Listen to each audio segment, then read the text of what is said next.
Other questions? Yeah, Brandon. How does a record store become able to receive distribution from ADA? Any store that wants, store opens, any record store that opens that wants our music, we'll talk to.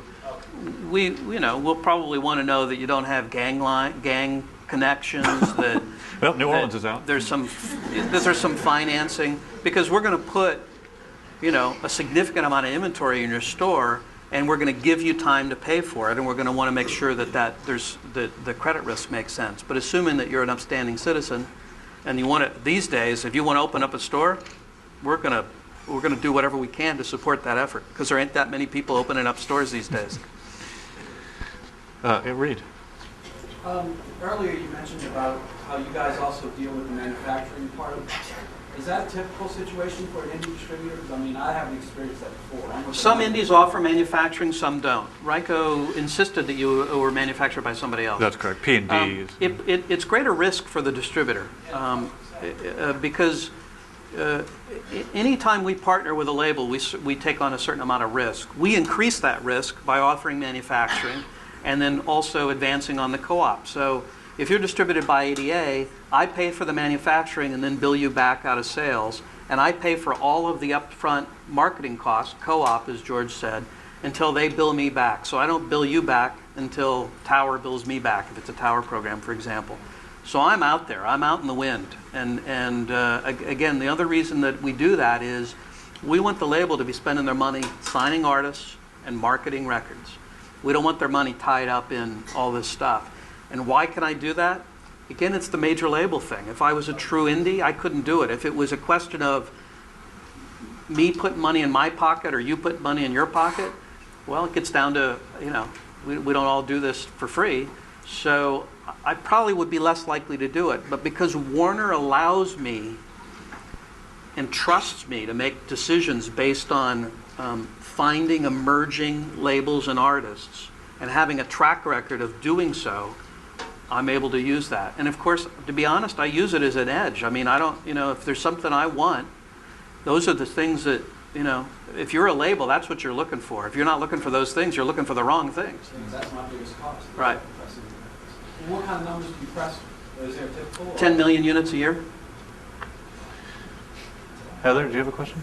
Oh, do you mainly put your records in independent stores, or do you deal with everyone? Like, do you deal with Amoeba and places like that? Absolutely. We sell very small shops. Amoeba is certainly not a small shop. And we sell Walmart. And we sell the Armed Forces. We actually even sell sporting goods shops. We sell gallery shops. We sell fashion. We sell DKNY. We sell anybody that will take our music and we think we can get paid from it. We don't do that with everything we have, but we have been very aggressive in trying to find the place where people go to find music. And I'll give you an example of a place that you wouldn't normally think of. You guys know what Hot Topic stores are? So Hot Topic is a clothing store, right? It's in the mall. They sell clothes. So mostly black clothes.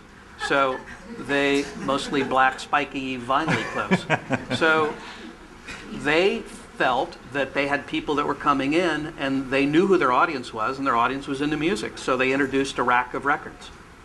CDs, I should say. They actually have vinyl there too, so I can use records. It worked. They put in another rack. It worked. They put it in another rack. What comes down to in a mall, most of these stores are mall stores, is how much space can you devote to something that you're only going to make a margin of 30% on? Because most of that black shit that they sell, they make 200 or 300% on. So when you buy a Nine Inch Nails t-shirt in there, they're probably making 150, 170, 180% markup. When they buy a warped disc that's in there from me, they're making maybe 20%. So they're not going to make that store full of records because they're not going to make enough money to keep that place going. Warped. Everybody knows the tour. We put out the disc. There's a little label called Side One Dummy that puts out these samplers of all the artists that appear on Warped. Hot Topic sold more Warped discs last year than Tower did. What time do we go till? 6:15. Oh, okay.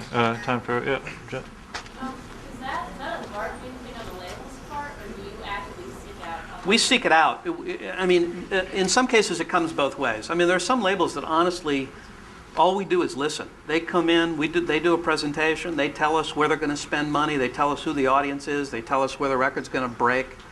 Most indies are not that sophisticated, and they're asking for a lot of help. So I would say that it's a cooperative process. There are some labels that really have a very good idea of exactly who they want to sell to. So in the case of Hot Topic, we knew about the store. We saw that they were experimenting with music. We approached them. We opened them up as a customer, and thankfully we've had enough material that relationship has been a great relationship. And now with Side One Dummy and Epitaph, Epitaph does a huge business with Hot Topic because again the audience for No Effects and Pennywise and all that stuff is in those stores. So that's a big store for them. And it speaks to the evolution of music. It's not a music business. It's not just about downloading. It's finding new markets. Well, one of the things that we found is of course you've seen most of the record stores are closing. Shouldn't say most. Many are. Many of the chains are having a lot of trouble trying to stay open. And as a result, we have far fewer places to purchase music than we ever did before. So you have to you have to either accept that, or you have to go seek out where a kid's going to be to buy music. And all you have to do is go into a mall and go into a Sam Goody store and see that there's nobody but adults in the Sam Goody store, and you go into a Hot Topic store and there's kids there. And so if you're trying to sell music to kids, you got to put music where they go.